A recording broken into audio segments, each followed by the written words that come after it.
Aba, matindi! I'm a hustler, baby. I just want you to know. It ain't where I've been. Yo, what up? Good day mga boss idol. May pupuntahan tayo today. Kita natin, meron tayong prospect sa Facebook Marketplace. Let's go! So on the way muna tayo, mag-withdraw muna tayo kasi wala tayong cash. Alam mo naman, cash is king. Nandito tayo sa ATM.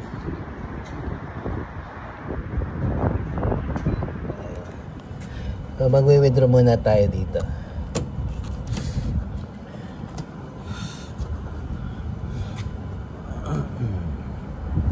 Please wait.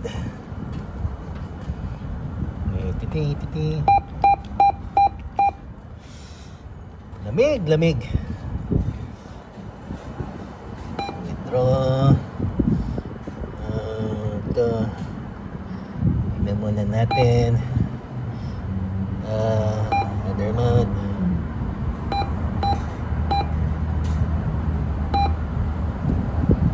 Okay. 20. Ba, ba't parang dumami digits nung zero ko? Bumaba. Wow! Hindi kaya nagkamali yung bangko?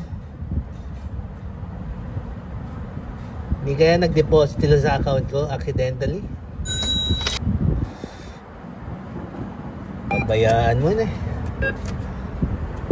Kung nahalata na lang nila.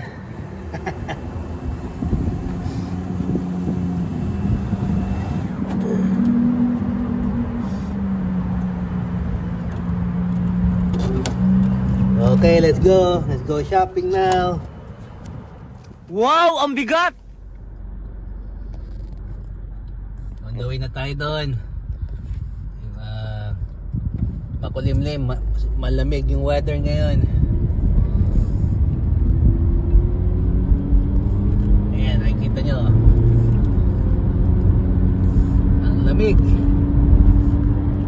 Ang lamig ngayon dito. Ang lamig-lamig. Turn right onto West Calaveras Boulevard. So yung mimitin natin 10 minutes away. Pero magmimit na lang kami sa parking lot. Siguro ito na yun. Ito na yung... Ay hindi, umalis.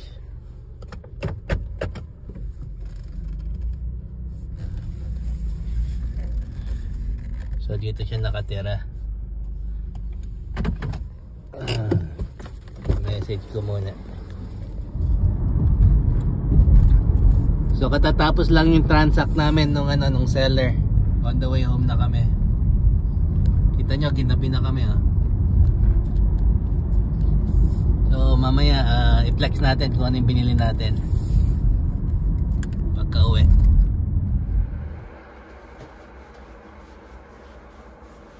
Yo, so kababalik lang natin. Siguro mga 5 minutes ago.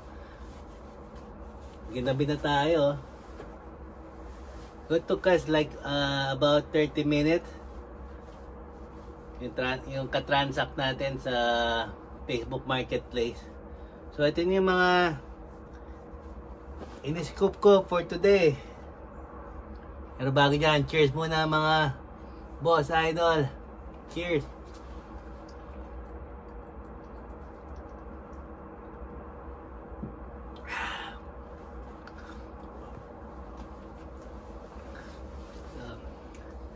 In-scoop natin nakakuha tayo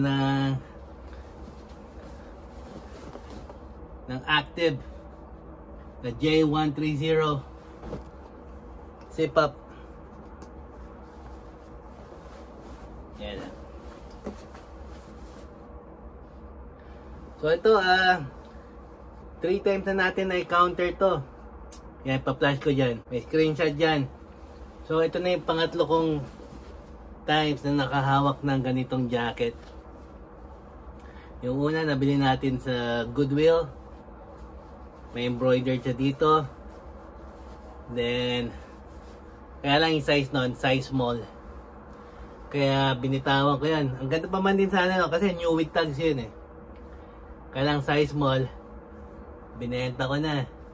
Then, yung second one, meron tayong na-cup nun sa flea market. Yun, pinadala natin yan sa, dyan sa Pinas. Sa tropa. Yun yung second one na, ito yung third one. So, okay naman yung condition niya.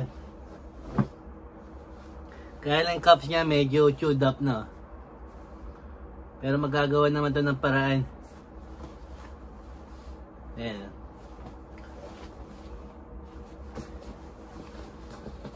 So ayos to. Meron pang isa. So ito yung pangalawa. Nakakuha na naman tayo ng active din siya. Zip up. Moss green na Carhartt. May embroidered nga lang siya rito. Pero matatanggal naman niya. Pero yung iba hindi na tinatanggal eh. So siguro hindi ko na rin tatanggalin to. Ayan. So overall condition na ito, ang ganda. Ito baka personal to, baka keep ko to. Meron lang siyang sa hole dito. Pero okay pa rin yan, goods pa rin yan. Ayan, yun yung na-pick natin. Naka-transact natin sa Pinoy din yun eh. Pinoy din yung naka-transact natin. Then nagsesell din siya sa pop-up. Nagsesell din siya ng mga vintage. Sabi ko kung meron pa siyang mga i-contactin niya lang ako. And then yung price na ito, yun nga lang, fair yung price niya. Hindi naman siya yung sobrang mura, hindi rin siya sobrang mahal. Nakuha ko siya for 50 each.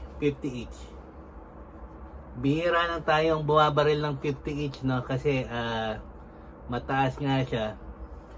Pero kasi meron naman kasi kung kaya ako bumaril ng 50. Kasi na-miss ko yung mga Carhartt ko. Kasi mag-start ulit kong mag-collect ng mga Carhartt. Kasi gusto ko mag-invest sa Carhartt. Kasi sa tingin ko maganda siya for investment, hindi siya nalalaos. Tsaka lagi may bumibili. Kaya ito, magko-collect na naman tayo. So far, meron na tayong 3 Carhartt jackets. 2 active. Tsaka isa yung Arctic. Moss green din yun yung Arctic. So nabili ko siya 50 each. So 100 bucks. Ang minaniin ko lang dyan which is $30. Tapos yung earnings natin is like $70. Yun yung pinabili ko. So parang yun, nabili ko lang to ng $15 each. So okay na rin, not bad. $15 each sa Carhartt jacket. 2. Yan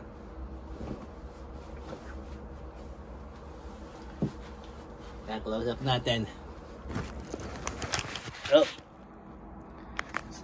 So yan yung condition. Ito medyo chewed up yung niya. Pero okay na, distressing naman kasi yan eh. Wala namang big deal dyan. Ayan, meron siya mga Sabi nga pala nung seller, na nabaril niya raw to for $20 lang sa Seattle. Tapos binenta niya ng 50 sa akin. Pero ako naman, parang binili ko lang ng 15 sa kanya. Diba? Gulo eh, no? So yan. Tsaka ito. Ayan. So ayan, 100 yung cost niya kasi may nag-paid up tayo kasi yung earnings naman natin sa Depop kasi like yung katulad niyan, yung jersey niyan, na-score ko siya ng for $1, tapos na-flip ko ng $10. Then yung Nike Popper jacket, pinurchase ko siya ng 15, na-out naman natin siya ng 30. I mean, 45. So yung another jacket, yan. May mga shot screen dyan. Yan naman jacket na yan na score siya for 15. Na-flip ko siya like for $30. Then, ngayon, mayroon din ako na-flip. Ito, ngayon lang to. Ito, binili ko na itong t-shirt ito for $1. Na-flip ko siya for 17. So, yung for the last 5 days, naka-earn tayo ng 120. So, yun yung style. Yun yung style natin, yung strategy. Bibili ka ng mura, then ipi-flip mo para may pangbili ka ng solid pieces. Diba? Kasi yung mga items na mga maliliit, nag-a-add up yan eh. Nag-a-add up na kahit na $10, $20. So, pag nag-add up yun, may pambili ka ng mga solid na pieces. Diba? Nag-level up yung mga pieces mo. So yun na yun mga boss idol. Yun na yung natin, upload. Thank you for watching.